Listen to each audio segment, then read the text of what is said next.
ಇನ್ನು ಯಾರೊಬ್ಬರು ಟೀಕೆ ಮಾಡದಂತೆ ಭೈರತಿ ಸುರೇಶ್ ಅವರು ನೋಟಿಸ್ ಕೊಟ್ಟಿದ್ದಾರೆ.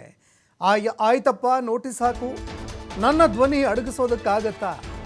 ನೋಟಿಸ್ ಹಾಕಪ್ಪ ಸಾಕು, ನೋಟಿಸ್ ಹಾಕಿದ್ರು ನನ್ನ ಧ್ವನಿಯನ್ನು ಅಡಗಿಸೋದಕ್ಕಾಗತ್ತಾ ಅಂತ ಪ್ರಶ್ನೆ ಮಾಡಿದ್ದಾರೆ.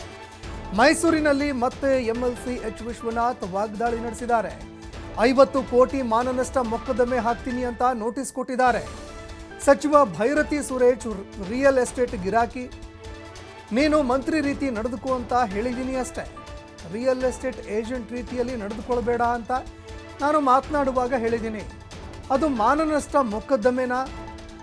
ಅದೆಲ್ಲ ಹೆದರಿಸೋಕೆ ಅಂತ ಕೊಡ್ತಾ ಇರುವಂತಹ ನೋಟಿಸು ಅಂತ ಕಿಡಿಕಾರಿದ್ದಾರೆ.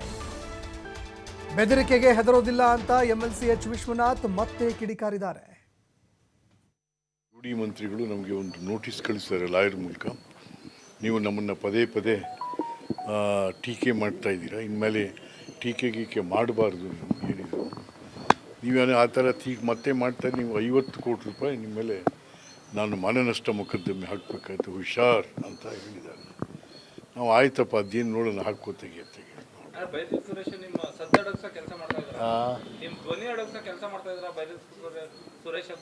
ಯಾರು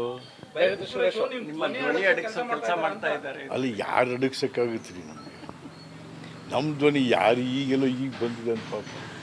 ಈಗ ನಾವೇನು ಅಂದಿದ್ದೀವಿ ಅವನಿಗೆ, ನೋಡಪ್ಪ ನೀನು ರಿಯಲ್ ಎಸ್ಟೇಟ್ ಗಿರಾಕಿ, ಆಯಿತಾ, ನೀನು ಮಂತ್ರಿ ಥರ ಬಿಹೇವ್ ಮಾಡು, don't behave like A real estate agent ಅಂತ ಹೇಳಿ. ಅದು ಅಟ್ರ್ಯಾಕ್ಟ್ ಆಗುತ್ತಾ?